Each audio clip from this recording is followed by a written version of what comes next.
The spacecraft was a long way from home. I thought it might be a good idea, just after Saturn, to have them take one last glance homeward. From Saturn, the Earth would appear too small for Voyager to make out any detail. Our planet would be just a point of light, a lonely pixel, hardly distinguishable from the many other points of light Voyager would see, nearby planets, far-off suns. But precisely because of the obscurity of our world thus revealed, such a picture might be worth having. It had been well understood by the scientists and philosophers of classical antiquity that the Earth was a mere point in a vast, encompassing cosmos. But no one had ever seen it as such. Here was our first chance, and perhaps also our last, for decades to come. So, here they are. A mosaic of squares laid down on top of the planets, and a background smattering of more distant stars. Because of the reflection of sunlight off the spacecraft, the Earth seems to be sitting in a beam of light, as if there was some special significance to this small world. But it's just an accident of geometry and optics. There is no sign of humans in this picture. Not our reworking of the Earth's surface, not our machines, not ourselves.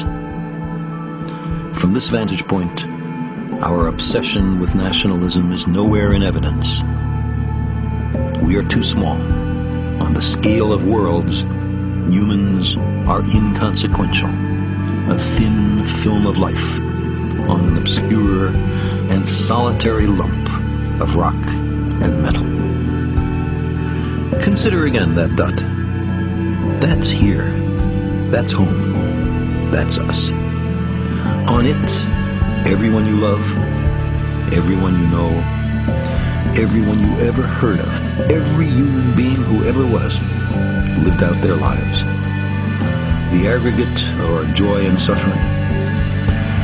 Thousands of confident religions, ideologies, and economic doctrines.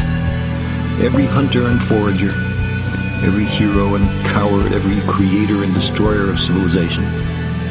Every king and peasant, every young couple in love, every mother and father, hopeful child, inventor and explorer, every teacher of morals, every corrupt politician, every supreme leader, every superstar, every saint and sinner in the history of our species lived there, on a mote of dust, suspended in a sunbeam.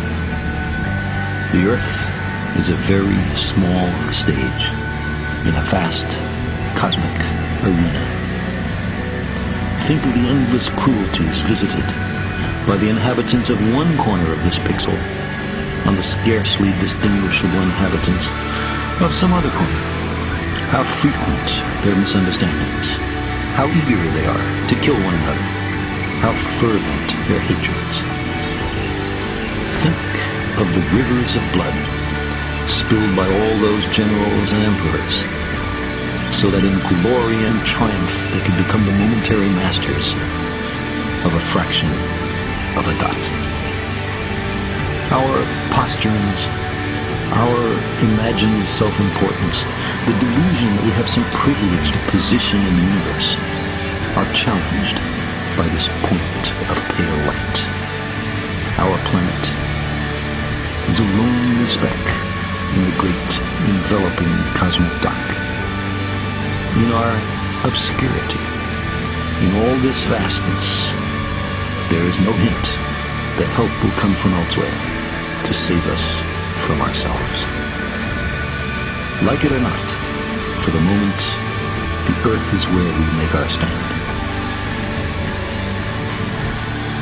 It has been said that astronomy is a humbling and character-building experience. There is perhaps no better demonstration of the folly of human conceits than this distant image of our tiny world. It underscores our responsibility to deal more kindly with one another and to preserve and cherish the only home we've ever known. The pale blue dot.